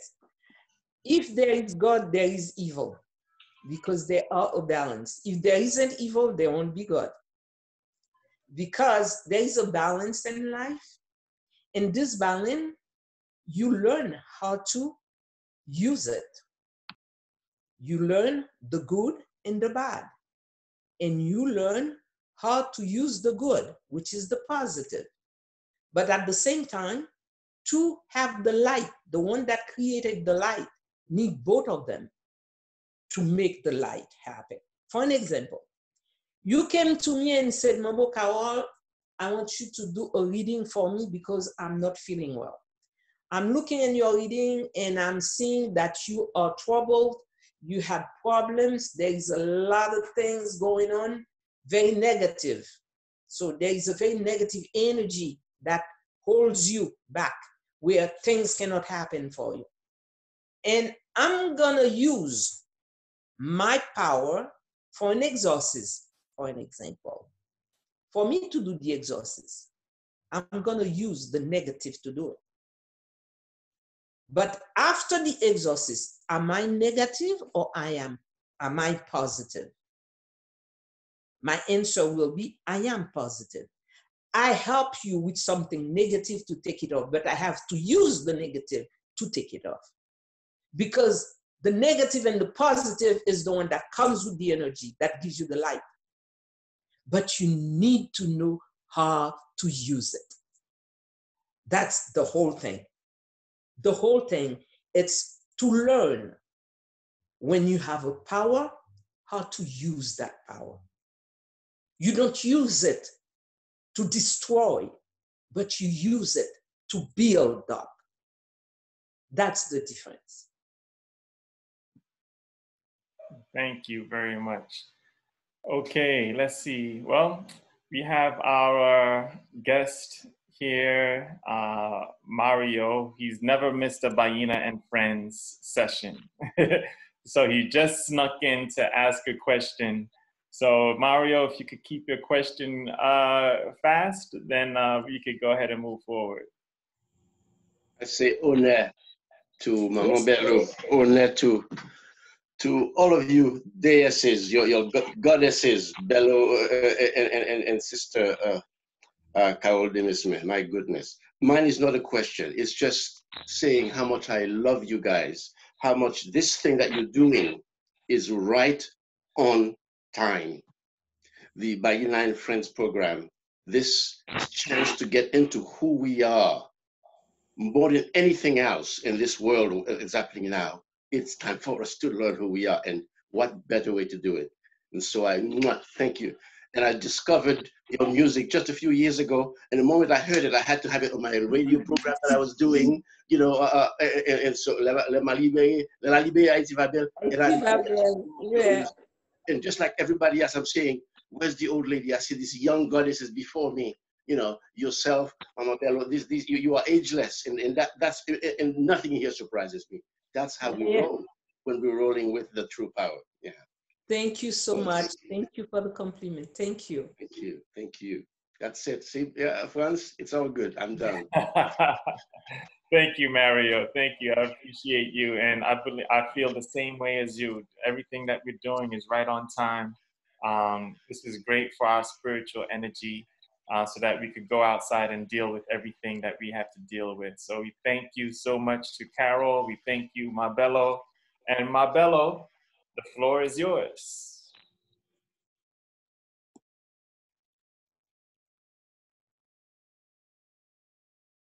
You're on mute, Ma. All right. As we opened up and called on all the forces to come to rise up from within us and give us permission to use our authority and do the work and bring information to each one of you that is exactly what you need to go one more step in your work today. We close as we say to you, go as all braves do, in peace, but always stay armed with truth and justice. Always keep your shields up so you will be protected. If you let your shields down, don't say they did not protect you, because you have to give the signal that you want to be protected. So shields up, well armed, justice in one hand, truth in the other. And then you go fearless, aiming with your objective. Remember, you don't get up and walk around without an objective. We read every week from our Ethiopian philosopher. If you are to be free, you must have an objective.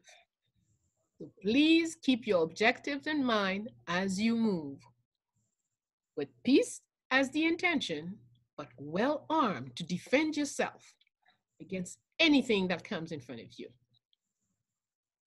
Be free, be powerful, and spread prosperity for all. Thank you. Ago, agosi, agola. Ayi bobo. Thank you very much. Ayi bobo. It was a pleasure. pleasure. We love you. We love you. Ayi bobo. Thank you for joining us. Aya bombe. Thank you very much. Thank you. Thank you. Thank you. Thank you so much. All right. And thank you, everybody, for joining us for another session of Bayyinah and Friends. And we will see you next Thursday. So peace and blessings, and have a great week. Thank you. Blessing. Fran. Thank you. Love it. Peace and blessing. Love you. Peace. Bye. Bye. Thank you. Bye.